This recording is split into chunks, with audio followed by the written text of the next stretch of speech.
अस्सलाम वालेकुम। सितारों के सफ़र पर खुश आमदीद। सबसे पहले तो आप सब लोगों को मेरी तरफ से और मैडम एस्ट्रोलॉजर एन बख्श की तरफ से रमज़ान मुबारक। हमारी दुआ है कि अल्लाह ताला आपको इस मुबारक महीने की रहमतों, बरकतों और मगफरत से नवाजे, आपके रोज़े, नमाज, दुआएं और इबादत कबूल फरमाए।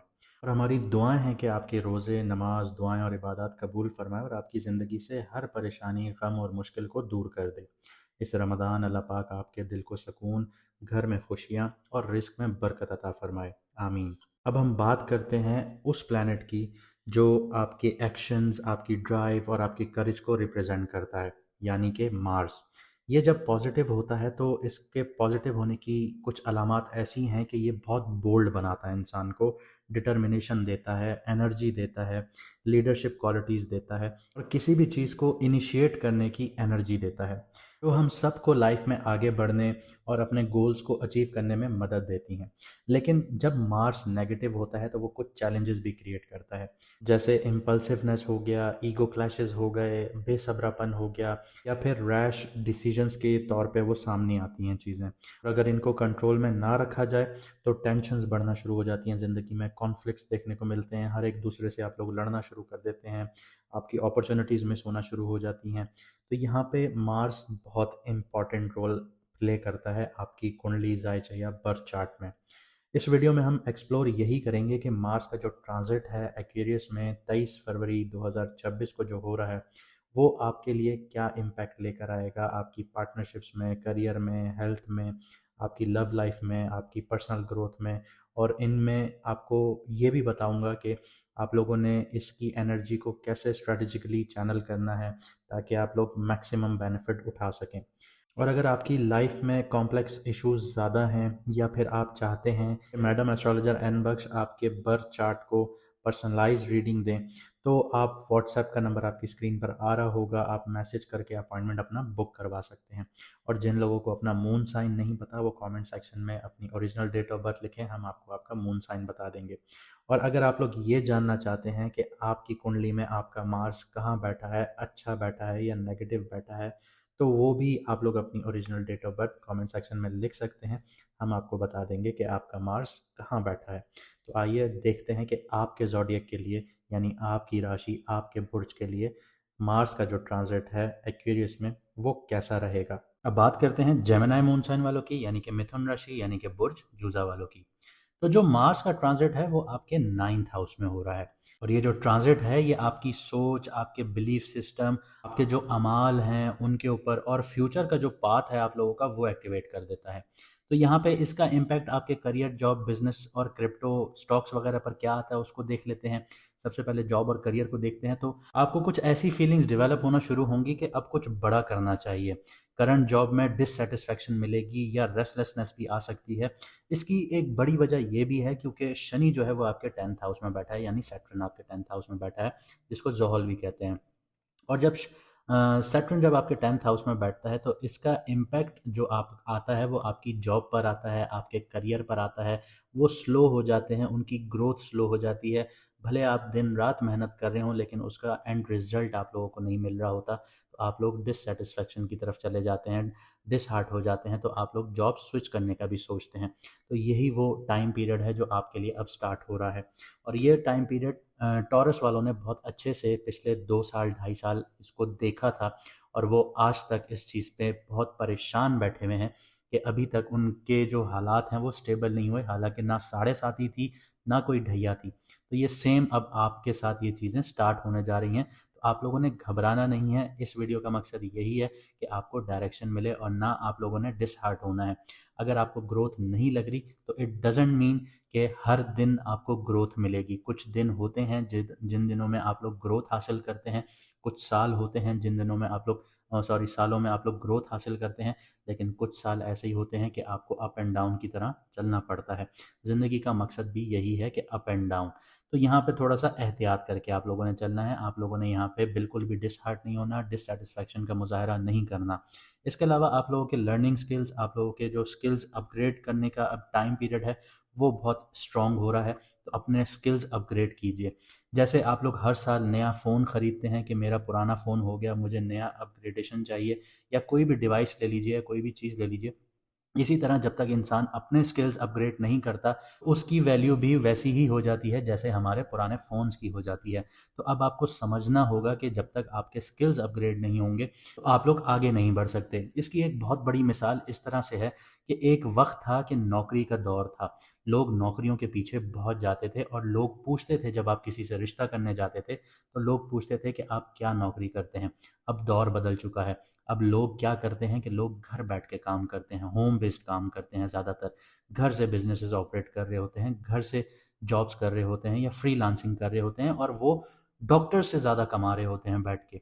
लेकिन उनके पास कोई ऐसा रोल नहीं होता कि वो अपने आप को कहीं डॉक्टर बोलें या अपने आप को इंजीनियर बोलें या एडमिनिस्ट्रेशन का बंदा बोलें, लेकिन नहीं, यहाँ पे वो पैसा बहुत अच्छा छाप रहे होते हैं, पैसा बहुत कमा रहे होते हैं और उनसे बहुत अच्छी लाइफ़स्टाइल जी रहे होते हैं, जो 9 टू 5 जॉब कर रहे होते हैं। तो ये भी एक सोचने की बात है कि उन बच्चों में या उन लड़कों में क्या ऐसी चीज़ थी जो आपके अंदर मिस हो गई। आपने 9 टू 5 पूरी ज़िंदगी गुजार दी, लेकिन आपने वो सब हासिल ना किया जो आजकल छोटे-छोटे बच्चे हासिल कर रहे हैं। तो यही चीज़ होती है कि आपको अपने स्किल्स अपग्रेड करने हैं। हर जो जनरेशन आती है वो आपसे एक लेवल ऊपर आती है। अब आप लोगों को भी अपने स्किल्स को अपग्रेड करना चाहिए, वरना नौकरियां बहुत देर तक रहने वाली नहीं है वैसे भी, क्योंकि एआई जो है वो काफ़ी काफ़ी लोगों की नौकरियां वैसे ही खा जाएगा। तो आप लोगों को समझना होगा, और अब जो लोग एआई को समझेंगे या स्किल बेस्ड काम करेंगे, वही लोग आगे बढ़ेंगे दुनिया में। इसके अलावा ट्रैवल से रिलेटेड, फॉरेन से रिलेटेड या रिमोट वर्क, जैसे मैंने आपको कहा, घर पे बैठे-बैठे आप काम करना चाहें, और आप लोग अगर इम्पोर्ट एक्सपोर्ट का काम कर रहे हैं या आपके क्लाइंट्स बाहर हैं, आप कोई प्रोडक्ट ऐसा बेच रहे हैं जिनके जो बायर्स हैं वो आप लोगों के बाहर बैठे हुए हैं, यानी जिस स्टेट में आप पैदा हुए हैं उससे बाहर हैं, तो वो आप लोगों के लिए फ़ॉरेन है बेसिकली। तो ऐसे लोगों के लिए अब ग्रोथ देखने को मिलेगी। इसके अलावा आपके सीनियर्स, आपके मेंटोर्स, उनसे आप लोगों को गाइडेंस हासिल होगी। लेकिन यहाँ पे आपको कुछ एहतियात भी करनी है। एहतियात ये है, अपनी नौकरी से जज़्बात में बह के आप लोगों ने उसको क्विट नहीं करना, किसी भी सूरत में नहीं करना। चाहे आप लोग ऑफ़िस में बहुत क्रिटिकल सिचुएशंस फ़ेस कर रहे हों, लेकिन कोशिश यही कीजिएगा कि आपकी वजह से आपकी नौकरी ना जाए। इसके अलावा डायरेक्शन आप लोगों को क्लियर रखनी है और फिर आगे बढ़ना है। ये ना हो कि आप बिना डायरेक्शन के आगे बढ़ना शुरू हो जाएँ, वहाँ पे आप लोग फँस जाएँगे। इसके अलावा ओवरथिंकिंग अवॉइड करनी है किसी भी कीमत पर, ना ये चीज़ आपकी हेल्थ पर बहुत गंदा इम्पैक्ट डालेगी, और ये डायरेक्शन का करेक्शन का फ़ेज़ है आप लोगों का। आपकी डायरेक्शन अब करेक्शन की तरफ जाएगी, और जो लोग इस डायरेक्शन को नहीं समझ पाएँगे, वो यहाँ पे पीछे जाना शुरू होंगे। बिज़नेस वालों की बात करें तो नई मार्केट्स, न्यू ऑडियंस आप लोगों के लिए, नई स्ट्रैटेजीज़ खुलने वाली हैं, और आप लोगों को समझना होगा कि वो कौन-सी हैं, क्योंकि आपकी रिसर्च आपके कारोबार के हिसाब से होगी। अपने कारोबार, अपने बिज़नेस मॉडल को देखें, रिसर्च करें, रिसर्च एंड डेवलपमेंट पर पैसा खर्च करें। हमारी बदकिस्मती ये है, जो साउथ एशियन के लोग हैं हमारे, वो लोग कोशिश ही नहीं करते कि हम लोग रिसर्च और डेवलपमेंट पे अपने बिजनेस में इन्वेस्ट करें। जब तक आप लोग रिसर्च एंड डेवलपमेंट पर इन्वेस्ट नहीं करेंगे, तब तक आपको ग्रोथ नहीं मिलेगी। अब एक टूथपेस्ट बेचने वाली जो कंपनी है, अपने टूथपेस्ट को लेके इतना रिसर्च एंड डेवलपमेंट करती है, इतना पैसा लगाती है, जितना वो बेचती नहीं है। तो आप लोगों को ये सोचना होगा कि एक टूथपेस्ट बेचने वाला इतना रिसर्च एंड डेवलपमेंट क्यों कर रहा है। जब तक आप अपने प्रोडक्ट को लेके, आप अपनी चीज़ को लेके या आप अपनी काम को लेकर रिसर्च एंड डेवलपमेंट की तरफ नहीं आएंगे, आपको आगे ग्रोथ नहीं मिलेगी। आप एक लूप में फंस जाएंगे। आप वहाँ पे इस तरह फंसेंगे कि आपने बस सुबह गए, अपना गला खोला, आपने 1000 2000 की सेल की, 10,000 की, 20,000 की और आप घर आ गए, और उसमें एक्सपेंसेस आपके इतने हो जाएंगे कि आपके पास जो मोटी मोटी रकम बचेगी वो 2-3 हज़ार रुपये रोज़ का खर्चा बच रहा होगा, या रोज़ की आपकी बचत बच रही होगी। तो इस तरह से कारोबार नहीं चलते। आपको सोचना होगा कि ऑटोमेशन पर चीज़ें कैसे चलनी चाहिए। तो अब आप लोगों को एक्सपेंशंस की तरफ जाना है, और आपके आइडिया स्ट्रांग होंगे, लेकिन शर्त यही है कि आपको न्यू स्ट्रैटेजीज़ के साथ चलना होगा। लॉन्ग टर्म प्लानिंग कीजिएगा, तभी आप लोगों को फ़ायदा हासिल होगा। नॉलेज बेस्ड काम कीजिएगा, ग्रोथ आप लोगों को मिलेगी। सिस्टम बनाइएगा, स्ट्रक्चर बनाइएगा, रिसर्च प्रॉपर रखिएगा। रिस्क जितने भी लें कैलकुलेटेड होने चाहिए। बिना कैलकुलेशंस के अगर आप लोगों ने रिस्क लेना शुरू किए, तो आप लोग पीछे जाना शुरू हो जाएंगे। मार्स इस टाइम पीरियड में आप लोगों को आगे पुश करेगा। मरकरी मरकरी जो है वो यहाँ पे ही बैठा हुआ है, तो ये आपको प्लान देगा कि आपने प्लानिंग कैसे करनी है, आपका जो माइंड है वो यहाँ पे चलना शुरू होगा और सन आपको यहाँ पे डायरेक्शन की तरफ दिखाएगा कि डायरेक्शन किस तरफ है आप लोगों के लिए। अगर ब्लाइंडली एक्सपेंड करना शुरू करेंगे तो यहाँ पे बहुत ज़्यादा आप लोगों को दबाव का सामना रहेगा, और अगर आप लोग स्ट्रक्चर्ड एक्सपेंशन की तरफ जाएंगे तो स्ट्रॉन्ग फ्यूचर आप लोगों का इंतज़ार करेगा। अब बात करते हैं जो लोग क्रिप्टो स्टॉक्स वगैरह में हैं या ट्रेडिंग करते हैं, स्पेकुलेशंस करते हैं, तो नाइन्थ हाउस आप लोगों का स्पेकुलेशंस का घर नहीं है, लेकिन फिलॉसफी और स्ट्रैटेजी का घर है। मार्केट को समझने का फेज़ है आप लोगों के लिए। लर्निंग समझिए, लर्निंग कीजिए, पैटर्न समझिए। रिकग्निशन यहाँ पे आप लोगों की स्ट्रांग होगी पैटर्न्स को समझने की। तो जैसे मैंने आपको कहा कि स्किल्स आप लोग बढ़ा सकते हैं, तो आप लोगों को पैटर्न समझने होंगे। इसके अलावा इमोशनल ट्रेडिंग जितनी भी है वो अवॉइड कीजिएगा, इमोशनल ट्रेडिंग नहीं कीजिएगा। और यहाँ पे आप लोगों को लॉन्ग टर्म पोजीशंस रखनी है, वो आप लोगों के लिए बेहतर होंगी। शॉर्ट टर्म में अगर आप लोग जाएंगे तो वहाँ पे नुकसान उठाएंगे। मार्स यहाँ पे बहुत ज़्यादा इम्पल्सिवनेस देता है, ये आपको जल्दी जल्दी एंट्री करवा सकता है। मरकरी यहाँ पे एनालिसिस मांगता है, अगर आप लोगों ने इन दोनों के बीच में बैलेंस नहीं रखा तो यहाँ पे आप लोग यहाँ पे सर्वाइवल मोड में नहीं आ पाएंगे, वो आप लोगों के लिए पीछे जाने का एक सबब बन जाएगा। आगे बात करते हैं आप लोगों की लव लाइफ, रिलेशनशिप और मैरिज की बात करते हैं। तो सिंगल्स की बात करें, अट्रैक्शन आप लोगों को मिलेगी, लेकिन उसी सूरत में मिलेगी कि अगर आप लोग कोई चीज़ सीख रहे हैं, लर्निंग के थ्रू सीख रहे हैं, स्किल्स सीख रहे हैं, कुछ भी कर रहे हैं, वहाँ पे आपको मिलेगी, आइडियाज़ के थ्रू मिलेगी, ऑनलाइन मिल सकती है और आप लोगों को लॉन्ग डिस्टेंस में मिल सकती है। जो बॉन्ड होगा वो इंटेलेक्चुअल बॉन्ड होगा और स्ट्रांग होगा। डिफरेंट कल्चर मिलेगा आप लोगों को, माइंडसेट जो है वो आप लोगों को यहाँ पे कनेक्ट करेगा कि डिफरेंट कल्चर है, आप लोगों को भी सीखने का शौक हो रहा है, तो यहाँ पे ये चीज़ें बहुत ज़्यादा कनेक्शन की तरफ लेकर जाएंगी। इसके अलावा इमोशनली आप लोग अटैचमेंट जो है वो कम रहेगी आप लोगों की, लेकिन मेंटली आप लोग बहुत जल्दी कनेक्ट करेंगे। यहाँ पे माइंड का कनेक्शन बहुत जल्दी होगा, दिल बाद में कनेक्ट करेगा। इसके अलावा रिलेशनशिप वालों की बात करें तो बिलीव्स के क्लैशेस देखने को मिलेंगे, सोच हो गई, लाइफ का पॉइंट ऑफ व्यू हो गया, फ्यूचर प्लानिंग हो गई, तो यहाँ पे क्लैशेस देखने को मिल सकते हैं।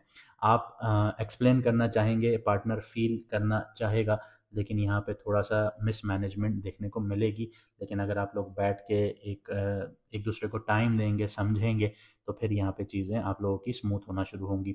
इसके अलावा एडवाइस टोन को अवॉइड करना है आप लोगों ने हर सूरत में। ये ना हो कि आप टीचर बन के अपने पार्टनर को समझाना शुरू हो जाएं, तो टीचर मोड एक्टिव नहीं करना, क्योंकि नाइन्थ हाउस आप लोगों का टीचिंग का घर भी है, आपके गुरुज का घर भी है, आपके मेंटोर्स का घर भी है। तो यहाँ पे आपके अंदर भी वो एक खसलत आएगी कि आप अपने पार्टनर को इस तरह से समझाना शुरू करेंगे जो आपके लिए नुकसानदेह होगा।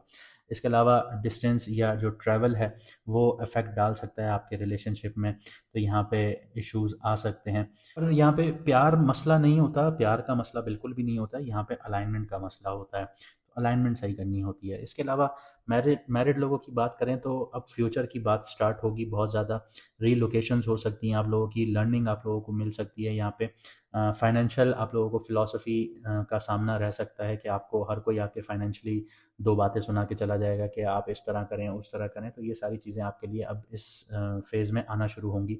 इसके अलावा ग्रोथ भी होगी और कंफर्ट्स में आप लोगों की डिस्कशंस भी होंगी कि आपको अपना कंफर्ट जोन छोड़ना होगा, आपको ग्रोथ की तरफ जाना होगा। स्पिरिचुअल या फिर मॉरल डिफरेंस भी आ सकते हैं आप लोगों के सरफेस पे। और इस जो ट्रांजिट का सबसे हिडन थीम है ना, वो ये है कि आप मीनिंग ढूंढेंगे चीज़ों में कि इस चीज़ का मतलब क्या है, लेकिन पार्टनर जो है वो आपसे कनेक्शन ढूंढेगा। और अगर आप बैलेंस कर गए तो मेच्योरिटी आएगी, और अगर आप लोग इसमें बैलेंस ना समझे तो यहाँ पे आप लोगों का रिलेशनशिप गड़बड़ की तरफ जा सकता है। अब बात करते हैं कि हेल्थ कैसी रहेगी।